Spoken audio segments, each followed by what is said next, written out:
সম্পূর্ণতা আছে। অনেক ব্যয়বহুল একটা খরচ আমাদের সামনে এখন উপস্থিত। তো সেদিক থেকে আপনাদের সহযোগিতা আপনাদের চাইব।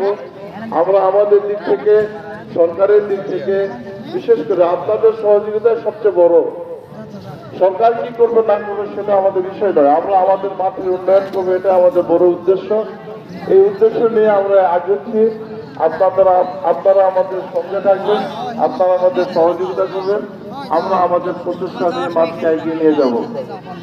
তো মাঠের প্রতিশ্রুতি আপনারা অনেকেই দিয়েছিলেন, আমরা অনেকের কাছ থেকে প্রতিশ্রুতি মোতাবেক পেয়েছি।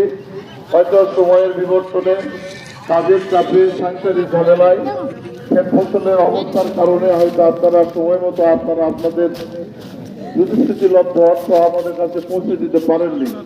আমি বিনয়ের সহিত আজকে বলবো, আপনাদের সামর্থ্য অনুযায়ী আপনারা যে অবস্থান থেকে আপনারা দিতে চেয়েছিলেন, আপনারা সেটা ভালো জানেন। আমাদের কাছে লিস্ট বেরোছে, নাম আমরা বলতে চাচ্ছি না। আপনাদের যদি স্মরণে থাকে আপনারা আমাদের দিয়ে সহযোগিতা করবেন। যাদের স্মরণে নাই তাদেরকে আবারও বিনয়ের সঙ্গে বলবো, আপনারা মনে করেন আপনাকে দিতে হবে, এইটা দেওয়াটুকু আমাদের দিয়ে আপনারা ধন্য করবেন। আমরা মাঠকে এগিয়ে নিয়ে যাবো ইনশাল্লাহ। প্রাকৃতিক দুর্যোগ হওয়া সত্ত্বেও আজকে মাঠের পরিপূর্ণতা আমাদের মুগ্ধ করছে। আপনাদের অংশগ্রহণ